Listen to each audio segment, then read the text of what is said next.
নমস্কার। গীতা মাহাত্ম্যম শ্রীকৃষ্ণ সহায়।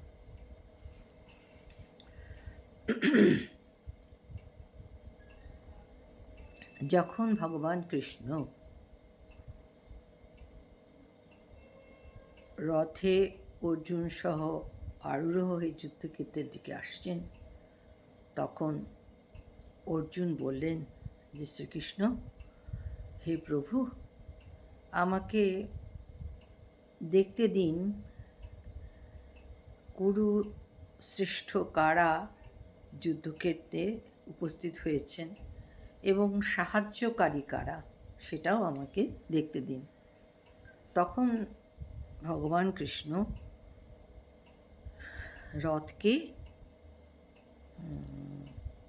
চালিয়ে, অতি উত্তম রথ চালিয়ে নিয়ে উভয় পক্ষের সৈন্যদলের মাঝখানে সেটা আনলেন। ভীষ্ম, দ্রোণ প্রমুখ পৃথিবীর অন্য সমস্ত নৃপতিদের সামনে ভগবান ঋষিকেশ বললেন, হে পার্থ, এখানে কুরু সৈন্যদের দর্শন করুন। অর্জুন উভয় সেনাদলের মধ্যে পিতৃব্য, পিতামহ, আচার্য, মাতুল, ভ্রাতা, পুত্র, পৌত্র, শ্বশুর, মিত্র ও শুভাকাঙ্ক্ষীদের দেখতে পেলেন। কুন্তিপুত্র অর্জুন যখন সকল বন্ধু ও আত্মীয় স্বজনদের যুদ্ধক্ষেত্রে অবস্থিত দেখে অত্যন্ত কৃপাবিষ্ট ও বিষণ্ণ হয়ে বললেন, হে কৃষ্ণ, যুদ্ধাভিলাষী সমস্ত বন্ধুবান্ধব ও আত্মীয় স্বজনদের এইভাবে দেখে আমার অঙ্গ প্রত্যঙ্গ অবশ হচ্ছে এবং মুখ শুষ্ক হয়ে পড়ছে। অর্থাৎ আমার অত্যন্ত প্রিয় আত্মীয় স্বজন বন্ধুরা যুদ্ধক্ষেত্রে এসছেন, এটা দেখে আমার অতিশয় কষ্ট হচ্ছে এবং আমার মুখ শুষ্ক হয়ে উঠছে।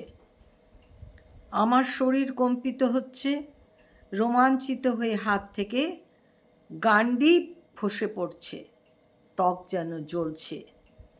হে কেশব, আমি স্থির হতে পারছি না, আত্মবিস্মৃত হচ্ছি, চিত্ত উদ্ভ্রান্ত হচ্ছে। আমি কেবল দুর্লক্ষণ সমূহকে দর্শন করছি।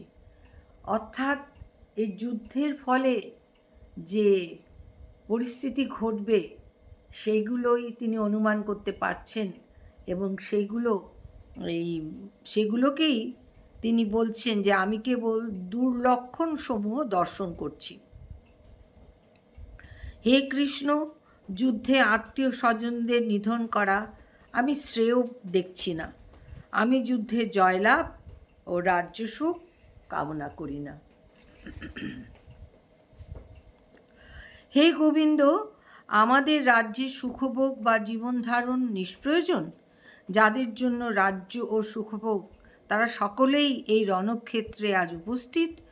হে মধুসূদন, যখন আচার্য, পিতৃব্য, পুত্র, পিতামহ, মাতুল, শ্বশুর, পৌত্র, শালক ও আত্মীয় স্বজন সকলে প্রাণ ও ধনাদির আশা ত্যাগ করে যুদ্ধে উপস্থিত হয়েছেন, তখন তাঁরা আমাকে বধ করলেও আমি তাদের হত্যা করতে চাইব কেন? হে জনার্দন, পৃথিবীর তো কথাই নেই, এমনকি সমগ্র ত্রিভুবনের বিনিময়েও আমি যুদ্ধ করতে প্রস্তুত নই। কৌরবদের নিধন করে কি সন্তোষ লাভ করব? আততায়ীদের বধ করলেও মহাপাপ হবে। সুতরাং বন্ধু বান্ধব সহ ধৃতরাষ্ট্রের পুত্রদের সংহার করা আমার পক্ষে অনুচিত। আত্মীয় স্বজনদের হত্যা করে আমার কি লাভ ও সুখ হবে?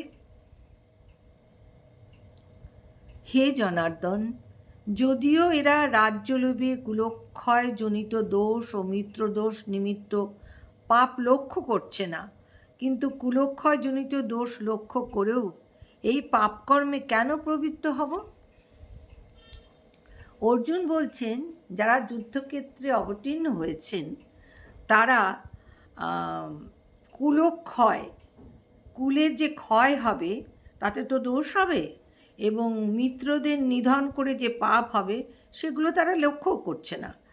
কিন্তু আমি কেন সেই পাপ কার্যে লিপ্ত হব? শ্রীকৃষ্ণের কাছে অর্জুন বারবার জানতে চাইছেন। আজকে এই পর্যন্ত। নমস্কার।